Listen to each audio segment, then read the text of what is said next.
Okay, looks like we're recording, so I just noticed that. So I want to welcome you, first of all, for this fairly brief talk about animal spirit guides. And I know the theme of the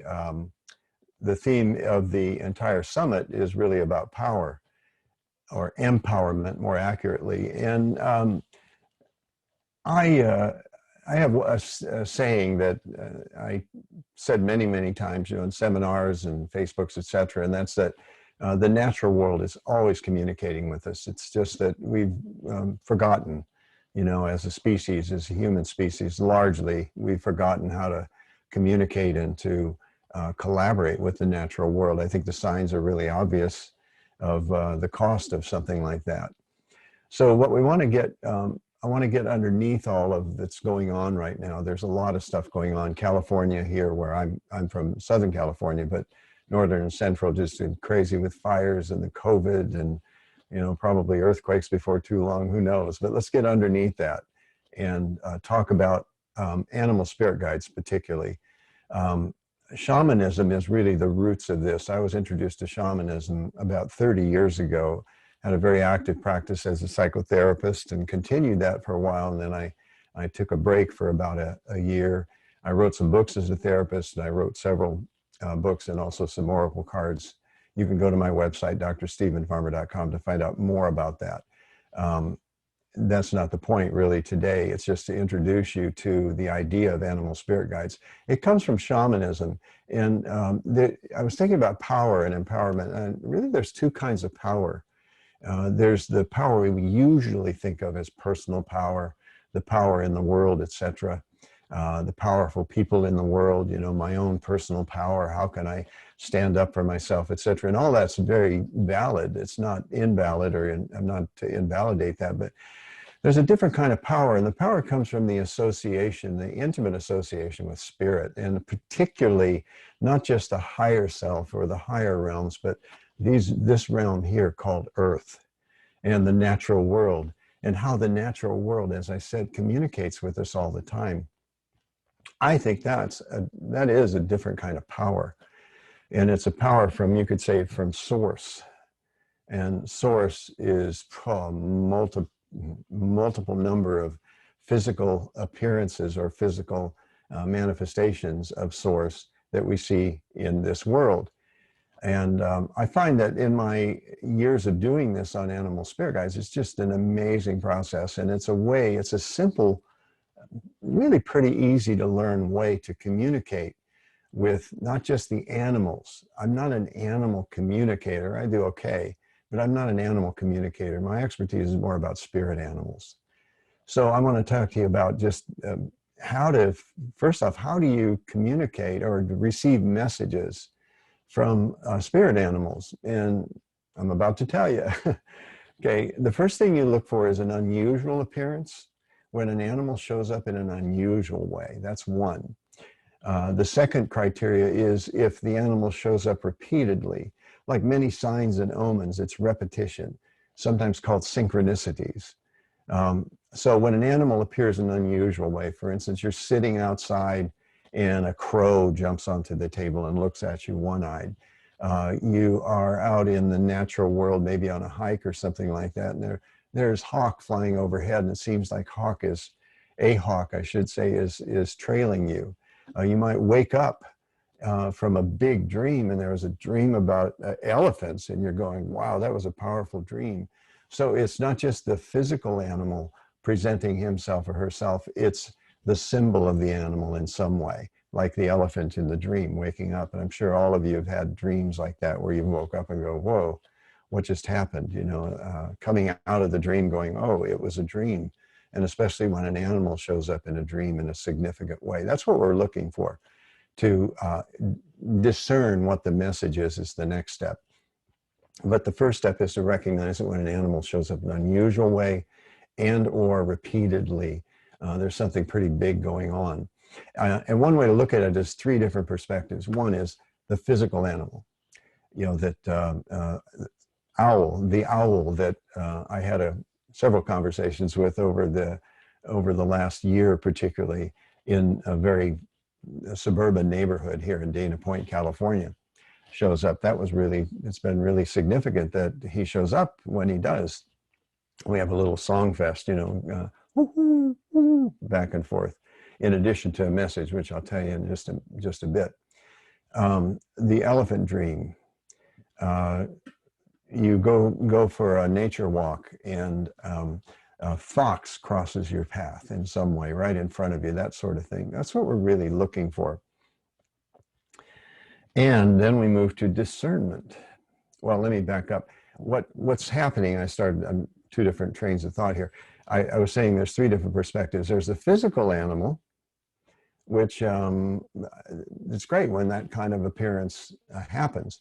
And particularly if it's an animal, not a domesticated animal, but one that is like in the wilds in some way, that we don't keep them on a perch or something like that. They're closer to the wild. The second thing that's happening is that there's an animating force. We could call it spirit, that's animating this being, just like it's animating all of us. And the third, and that's where it gets interesting, is when that animal shows up in that way, yeah, the physical being, the animal's life force or spirit, but also the connection to the larger whole, the great spirit, you could say, God, if you wish, whatever you want to call it, but that larger force that focuses the attention and expression into this one particular animal that's visiting you and representing the collective consciousness of that entire species. In other words, it's not just crow. You know, it's not just a crow, it's crow. That's why we leave off the an and the when we're speaking about the spirit animal. It's not just the elephant in the dream, it's elephant. It's not just the owl that tracks me all the way to the park here. It's owl. You get the idea. Again, it could be another dream, or it could be a conversation. You get the dream about the elephant. You go to the supermarket, somebody's talking about elephants. You get a double whammy, and that's an unusual appearance in your dreams. And you get other signals that elephant spirit is trying to reach you. Okay, the next step then is, how do you discern the message? How do you receive the guidance in that way? Well, again, learning to be a better listener. That's a big part of what we're doing here with the natural world, is learning to be a better listener. Learning even animal communicators, you know, having them teach us how to read signs and telepathically pick up information from animals. But how do we discern that is one of the simplest ways, I think, is to, one of the simplest ways is to look it up on the internet, you know, or I've got a few books out, you can check those out. There's a few more. Ted Andrews has offered some. You can look that way. That's one way. Or you can go to the internet and just Google elephant animal spirit. Try it out, see what happens. See which one. Sometimes the interpretations, not all of them may click or give you a bump, but there might be one or two that jump out at you. Another is these, and we'll do a drawing later, but is with the oracle cards. Not just mine, but there are tons of oracle cards. You have to kind of discern which ones are right for you. But in terms of this genre of spirit animals, I've got how many I have? 1, 2, 3, including a children's spirit animal cards. Those are nice. They help you kind of get that guidance, you know, fairly quickly, and they're easy to use. They're user-friendly versus the tarot, which takes a little more complex.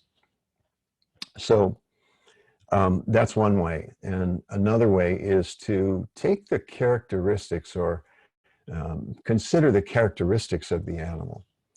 And you might have to look it up and say, okay, tell me more about the physical animal, because what the physical characteristics can give you is clues or hints as to what the spiritual message is, the guidance is.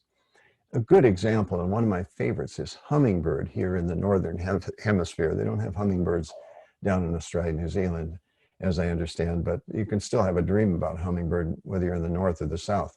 Anyway, hummingbird shows up. I've heard this story a few times, and I've had it happen to me too, where this little hummingbird comes and buzzes right in front of your eyeballs, maybe about a foot away, checks you out, and then scoots on.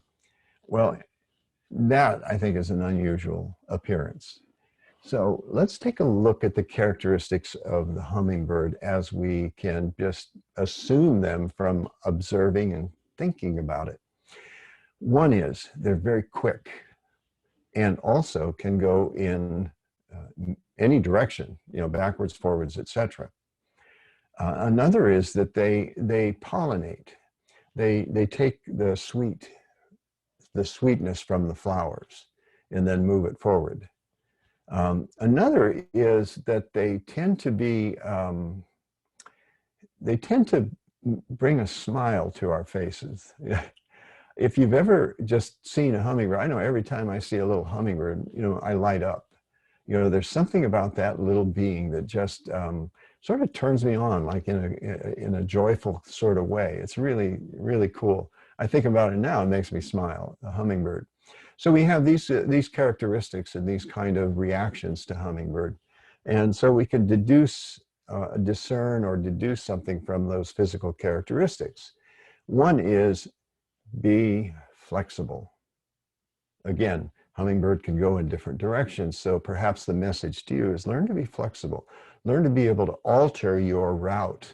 How you get out in the morning or something, you have plans and then boom, boom, boom, things happen and you're diverted. And hummingbird is saying to you through, and again, it's hummingbird spirit. When I say hummingbird is saying to you through that appearance, hey, you need to be ready for the unexpected changes in direction. Think about it. Consider it, feel it. I call it a hit, when something resonates with you like that. Another is that you're maybe being a little fragmented. That's a possibility too, because you're going in, so many different directions. That's a possibility. Another might be that to lighten up.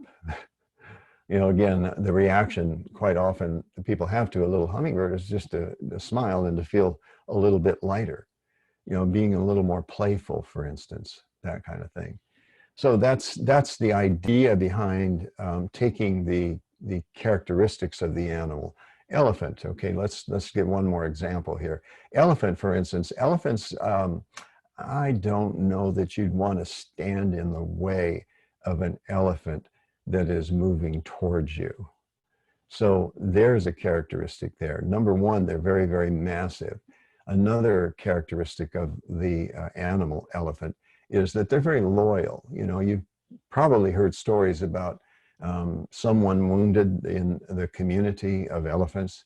And so there's tenders. There's a couple of elephants that stick by that one elephant that's wounded. So very compassionate, very caring. Loyalty, child rearing. They take really, really good care of their children. That with them, they're with the tribe, so to speak. Until they grow, typically. So you take those characteristics and you go, what's the message? Okay, what resonates with me? Maybe I need to spend a little more time with family. A little hard to do these days, I understand, but that might be the message. You can spend time with them on a program like Zoom, like this.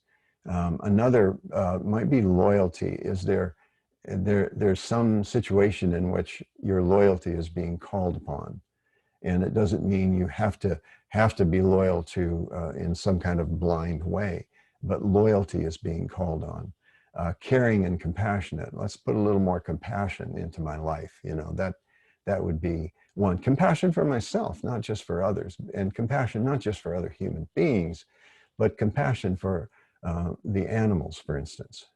So those are possible messages. Okay, so one, you can look up the information, and do a search, whatever search engine you use. Do a search: elephant spirit animal, crow spirit animal, fox spirit animal, owl spirit animal, and see which ones of the messages that are offered really resonate with you. You get a feeling in your body, like, oh yeah, that is true. Hummingbird, what's the messages from hummingbird? You can also, like I say, use, I've got these oracle cards. We're going to do a drawing just, upside down, a little bit later. Power animal oracle cards. That's first deck I co-created, and definitely was co-created with the help of the spirit animals, and the children's spirit animals, which I don't have a copy right now. You can do something like that That's a possibility. Or again, you can discern the possible messages from the characteristics of the animal. The third way, and this is where it gets very, very interesting, is you check with the spirit animal and ask them what the message is.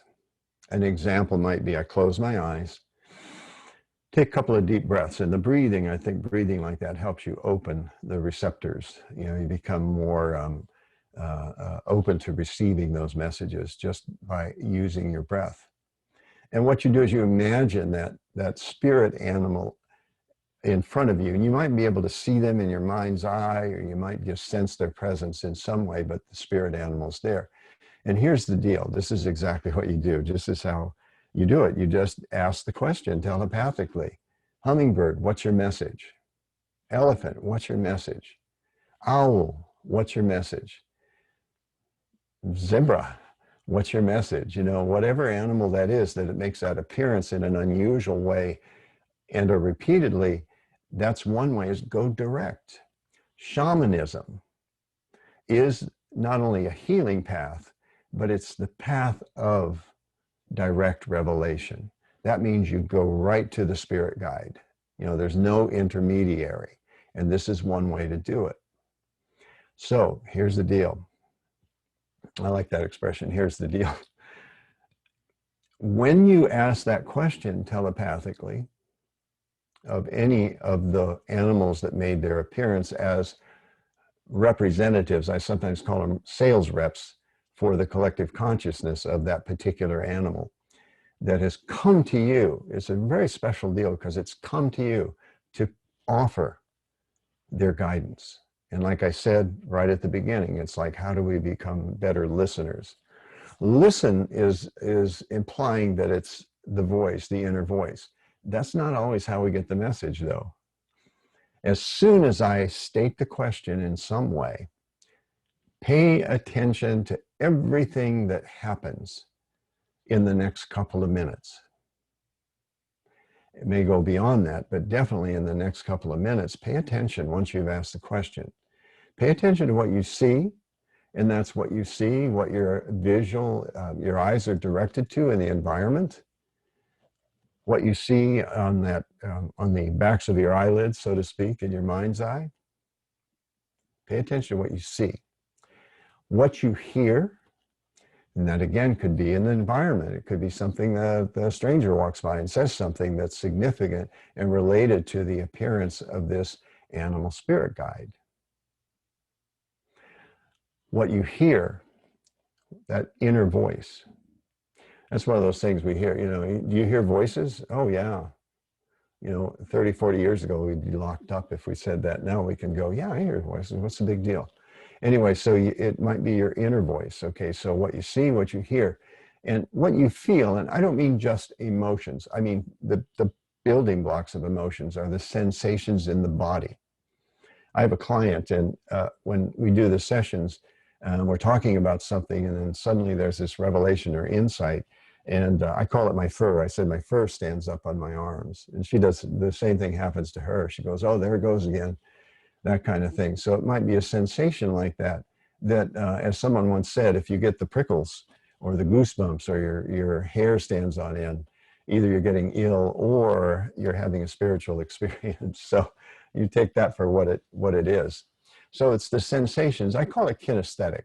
You know, I don't know why I like that word, but I call it the kinesthetic, you know, the body, what happens in the body. Do I feel a gripping in my gut, or do I feel my gut relax, you know, when I'm asking that question of this spirit animal? The fourth is a little harder to get a hold of, and it's called cognitive. It just means that you just know. Some people associate cognitive with intuition. Intuition, however, I think incorporates all of these four different dimensions: what you see, what you hear, what you feel, and your cognitions. In other words, your knowing. You ask somebody who's more cognitive, how did you know that? And they just go, I don't know, I just knew it. So anyway, that's the four ways. What I want to stress with that is when you ask that question, it's good to get familiar with what are your primary ways of receiving information. It's very much the same. Spiritual information, receiving spiritual information is very much the same as receiving information in ordinary reality. So, like for myself, I know that largely auditory. That's one I trust. You know, I hear very clearly the messages. You know, with that inner voice, and there's a practice of being able to discern what's the ego voice and what's the voice of spirit as it expresses through this particular being: hummingbird, fox, crow, owl, elephant, etc., whoever it may be. And it really takes practice. And I would say to you this is, whatever your first hit is, right after you ask the question, whatever you see, hear, feel, or think, trust it. You know, go with it. See how it feels. You know, take it out of the box, try it on like a clothing. See how it feels. Does it really resonate with you? If it doesn't resonate, then I'd be a little suspicious. But if you go, whoa, okay, that's true, I need to lighten up. You know, it's true is elephant, overcomer of obstacles, like Ganesha in the Hindu faith, that I need to not see these obstacles as insurmountable. You know, that I'm making them too big, much bigger than they actually are. So what else would I say about that? Going direct, yeah. Identify the ones that the one way that you perceive as primary, and then maybe a secondary one. For instance, again, back to me, hearing, yes, absolutely. Kinesthetic, absolutely. You know, I get sensations in my body. I pay attention to my body. And frankly, a lot of us, you know, we've lost connection with that intimate connection with our body as a resource of information, you know, when certain things happen in the body. And the more you can get to know the body, the better. And there's some reasons, maybe from past trauma, et cetera, that we've learned to be dissociative. In other words, not really totally in our body and a little bit removed from it, or all in our head. You've heard that expression before. So get to know your body. If you find that kinesthetic is a primary for you, great. So some people are very highly visual, you know, and they'll get impressions on the back of their eyelids.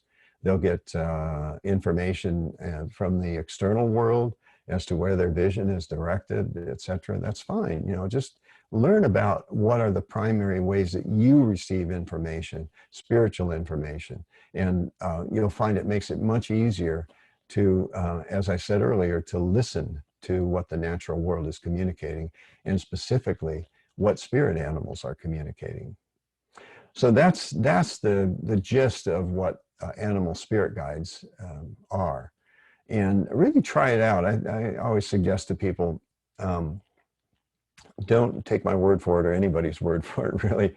Be your own scientist in a way, or your own shaman, or at least shamanic practitioner, which is to try these out and see how it works for you. I think you're going to be quite astounded if you're not familiar with this. And also, I would say, even if you are familiar with it, I think you can bump it up. In other words, not just animal spirit guides, but the spirits of nature. Go and just stand by a tree, maybe make an offering, sage or loose tobacco, not cigarette tobacco, but loose tobacco, sacred tobacco, and ask tree for a message. You'll get some interesting things that way. That's bump it up to another step, the spirits of nature. Or a plant. You know, there's plumeria that are growing outside my door here at my home office, and they're just beautiful. I stop and look at some of the blooms, and there's a sensory, like I say, a kinesthetic kind of sensation of appreciating the beauty, not just of the flower of the plumeria, but appreciating the beauty of the earth. And again, I said, it's underneath all this other stuff that's going on, the political machinations, the fires. I'm not disregarding that, or COVID-19, or whether to wear a mask or not. You know, there's so much of this going on. We need to find some peace in all that, and also be able to appreciate that in spite of all this, the planet is amazing. It's magical. It's beautiful. I think we overlook these little miracles, you know, like that hummingbird in front of us, the elephant dream, the fact that the tree, when we walk by, starts swaying, you know, with the breeze. You know, what's going on there? I had an experience that's sort of oblique to what we're talking about, animal spirit guides, but it comes to mind, so I'll share it with you. And again, I was talking to client about this and the messages that we receive, not just from spirit animals, but from Mother Earth and all of her beings and the various beings that we can communicate with and learn to listen better. I was walking my dog, which I'm very proud. I've got a sweet little yellow lab, 5.5 years old. He's just a sweetheart. I love him to pieces, as they say. Well, not pieces. I want to keep him in one piece. But anyway, we take our walks often in the evening, the betwixt and the between, that period between darkness and light. I love that period of time. That's one of my favorite parts of the day. So we're walking along, and for some reason, I think things I've been reading, etc., that's really easy to get caught up in grief, really. And there is a lot of grieving going on. There really is. But anyway, again, I divert. I want to come and share with you this story. It's very brief. I'm walking along, and I'm just thinking, I'm communicating, I'm talking to Mother, Earth Mother. And I was feeling sad, and I said, Earth Mother, I'm so sorry for what this species, our species, has done to the skin of your body and how we've taken so much. And I feel very sad about that. Pretty quickly, I got a response. And this is exactly how she sounded, maybe a little higher pitch, but exactly how she sounded. She said, "Oh, honey, don't worry about me. Don't worry about Mama. I'm taking good care of myself. You can trust that. I've been around for 4.5 billion years, and I'm going to be around for another 4.5 billion years, I'm pretty sure. So it's you guys that need to clean up your act." So I think what we're seeing definitely is ways that we're cleaning up our act. There's pockets here and there. Defenders of wildlife, Oceana, there's organizations that are doing their part to do this. That's so fundamentally, the fundamental problem, I think, more than anything else, is just our relationship with Mother Earth and all the beings on Mother Earth. And again, it's learning to be a better listener. So you can do it too. It's not that difficult to do, and it's a good place to start is with the animal spirit guides. So I want to address a couple other things here.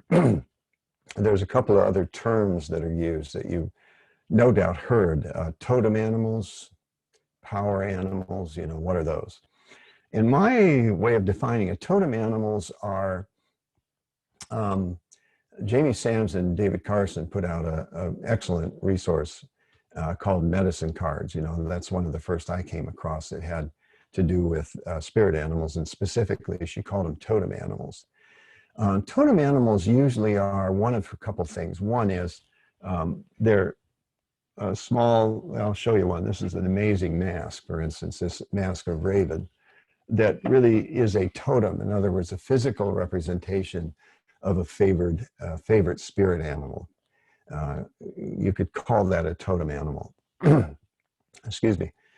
The other is that a totem or totem animal is a spirit animal that's shared by a collective, like a tribe or community.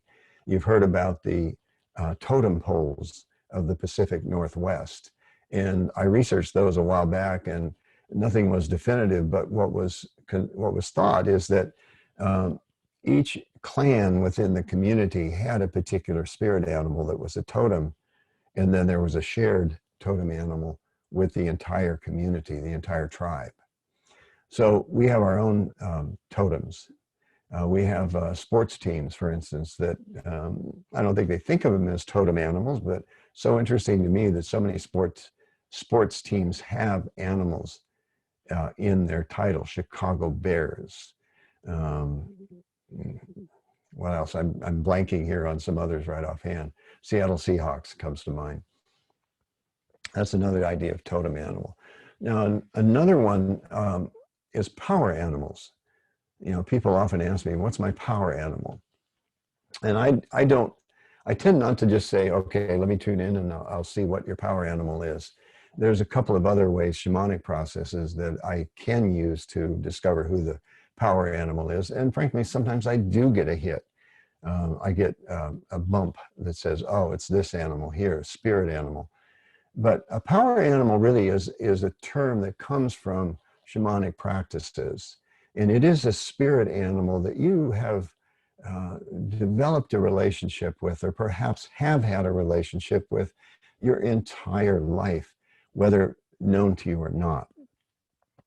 That spirit animal is a source of power, a source of guidance, a source of protection.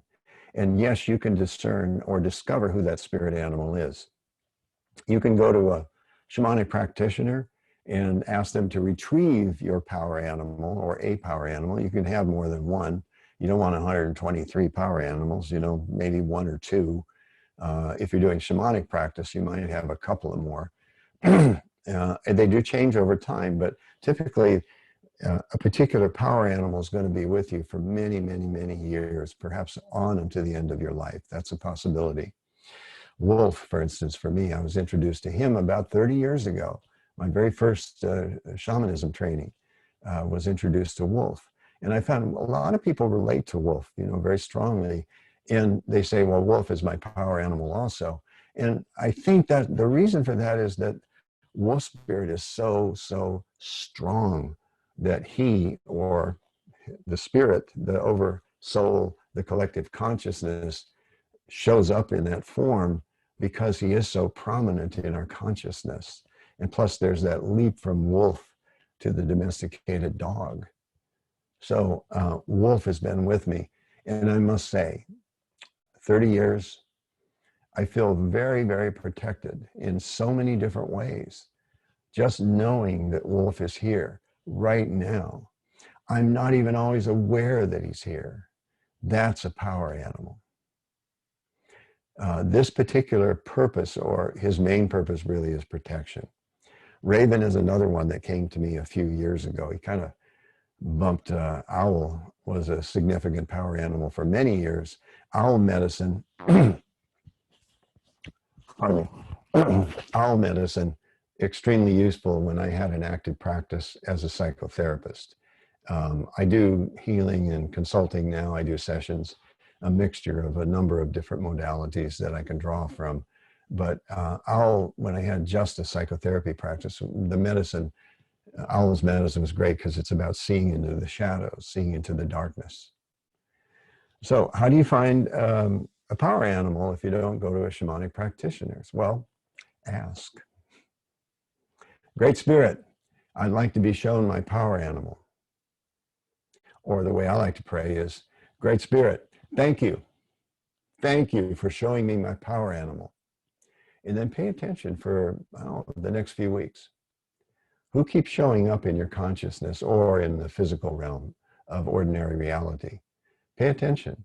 And if you find, let's say again, crow is a fairly common animal, not unusual to see crows, but crow keeps showing up in an unusual way or just repeatedly in your consciousness, here's what you do. And you think, well, this is, I did ask. Close your eyes and say, Crow, are you my power animal? See what happens. Do that with any the animal. You could pull an animal from, let's say, the power animal oracle cards. There's the box. And say, okay, show me what's my power animal. I don't suggest that though. I think just ask Great Spirit, ask God. Yeah, that's the best way. Direct revelation. You know, find out that way. You can ask like a psychic or a psychic medium or someone like that. You know, what's my power animal? But see if that animal resonates. Okay, I'm going to show you another piece. And then I want to save a little bit of time for questions that you might have. Okay, I'm going to draw a card, maybe two, we'll see, from the Power Animal Oracle cards. And Raven is imbued in these cards. Blessed the cards, the manuscript went out. I asked for Raven's blessings that the readings that people do with these cards are concise, to the point, and more importantly, helpful in their guidance. So I'm going to ask the question just is, what counsel or advice can we all use right now with everything that's going on? What's the best message for us? I'm actually going to draw two. So there's one, and I'll show you what they are in a second here. See what we got. Oh my goodness. Okay, porcupine, innocence. Free yourself of guilt and shame. Free yourself of guilt and shame. And the second one that came out, interesting, butterfly, transformation. Get ready for a big breakthrough. Get ready for a big breakthrough. So here's my take on this, innocence. Yeah, there is a place to go through the hardships that we have and we struggle with throughout life. There is a place to go to, that place of innocence, that place of understanding and appreciating the miraculousness of life. Again, in spite of all the other stuff, it's like, get underneath it. I keep saying that, get underneath it. And that's what porcupine is saying. Again, the metaphor is because porcupine will play dead, so that the predator goes and sniffs and they actually emit a smell and they won't touch him. And also they got that prickly spikes that are going on too, so it helps protect them. So the porcupine can kind of cruise through life, you know, really feeling very confident and very innocent in their expression. Butterfly, I must tell you, for the last 7 weeks, nearly every day, I've seen a butterfly just floating by my eyes. And I've taken that as transformation. Butterflies, interestingly, the process of becoming a butterfly is very interesting. And that's that the caterpillar like consumes. Hear the metaphor in all this. And then at some point they go, okay, that's enough, and wrap themselves in the chrysalis. What happens, scientists believe, in the chrysalis is this, is that the body of the caterpillar dissolves into what they call goo. But within that goo, there are what are called imaginal cells that apparently have the imprint of the new body and the new formation.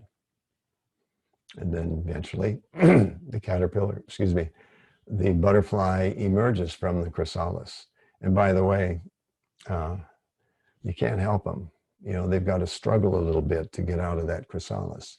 So a lot of people, myself included, I think one way we could describe our situation right now is we are in the goo.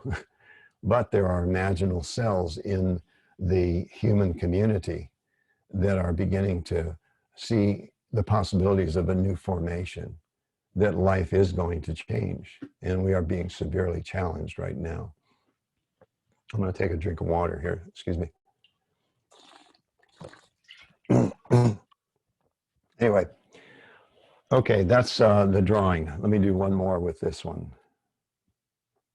Okay, this is the other deck, the messages from your animal spirit guides. It's grouse. Express yourself through rhythm and movement by drumming and dancing. Express yourself through rhythm and movement by drumming and dancing. Wow, I could not have pulled a better card. Yeah, movement, drum, dance, sing, play, etc. That's gonna touch your soul, and that's much needed right now. So thank you, grouse. Thank you, butterfly. Thank you, porcupine. Thank you, great spirit. Okay, we've got time for a couple of questions here, and I get to go do this. Okay, oh, there's questions already. I keep getting red cardinals. One sat on my outside rearview mirror for about a minute or more, just looking in at me. Okay, I'm going to just answer that live. It says type the answer. I'm just going to answer it live. Okay, I'm going to answer it live. The red cardinal, well, think of the term red. Number one, red is, in the chakra system, is the root chakra. That's the color associated with the root chakra. So it's a lot about, surprisingly, grounding. It's also about maybe checking into your old religion. You know, if you grew up in a religious, a particular religion, Carl Jung used to recommend this, is go sit in the church. You know, put your stuff aside about it. Go sit in the church and see how you feel. So that's one possible meaning of cardinal showing up in this way. So take that and run with it. Ask cardinal too, like I suggested. Can you explain the difference between totem animals and animal spirit guides that are always working with you and ones that come from a specific reason? The ones that are always working with you, again, my preference is to call them power animals. if there's one that's consistently showing up for you in some way, very likely that's a power animal. And again, what you do is you just ask that spirit animal, are you my power animal? And then you develop a relationship with them. And one thing I always tell people, once you establish that this is your power animal, learn about the physical animal. The other thing is a give back, the exchange, the reciprocity. That once you've developed a relationship with a power animal, or again, you can have more than one, you don't want a whole bunch, but more than one, any kind of giving that you can do, animal rights activist, for instance, to donate money. Money is an exchange. It's the way we do our exchange these days. Donate money to an animal rights organization. I donate a certain percentage of my royalties to the Humane Society of the U.S., to Defenders of Wildlife. These are a couple of my favorites. And then Oceana, that's making their mission is to clean up the oceans. And there are others, certainly. The local Humane Society is a great one. But anyway, time, energy, money, something of exchange because they bring such great gifts. I mean, animals do this, physical animals do too. But the spirit animals, when you start diving into this and really working with it a little bit more, it's a miracle. The miracles that they are there for us, as long as we learn how to listen and pay attention to it. Can you seek out specific animals? This is Maureen. Hi, Maureen.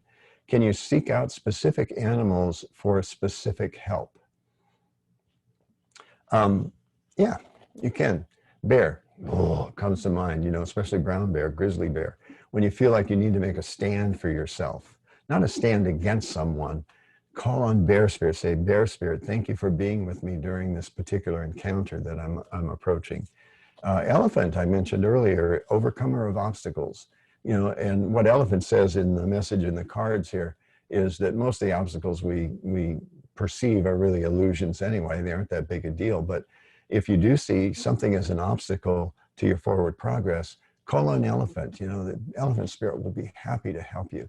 And again, I personally, my prayers are prayers of thanks as if it's already happening.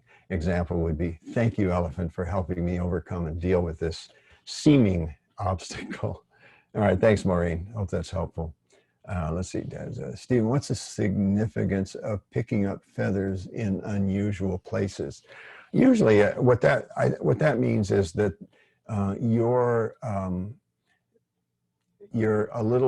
probably a little too grounded, and you need to be a little balance that with a little more air, the element of earth,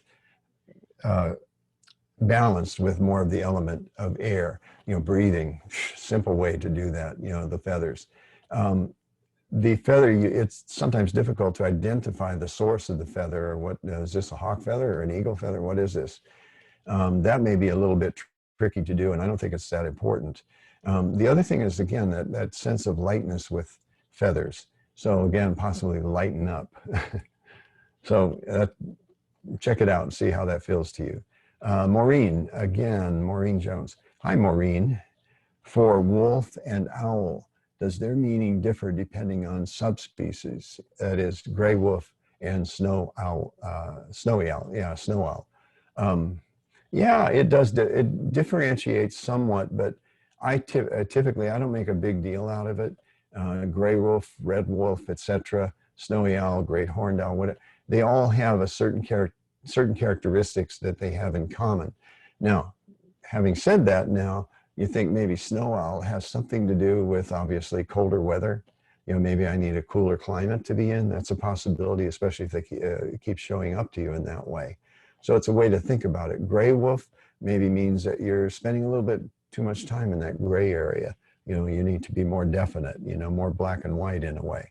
And some people who are black and white need to be a little bit more live in the gray. Anyway, thanks, Maureen. And we have Pamela. I think we're just about there, but let's see if I can do one more and then we're done. Could your power animal be a domesticated animal that you have felt close to your entire life? No. And I'll tell you why the distinction. Absolutely, they can be an animal spirit guide, and especially deceased pets can come across the veil, certainly in many, many reports of that, and said messages, just mainly of comfort. Oh, Tabby, yes, thank you. But there needs to be a little bit more association with the natural world. In domesticated animals, you see that in them, in dogs, cats, etc.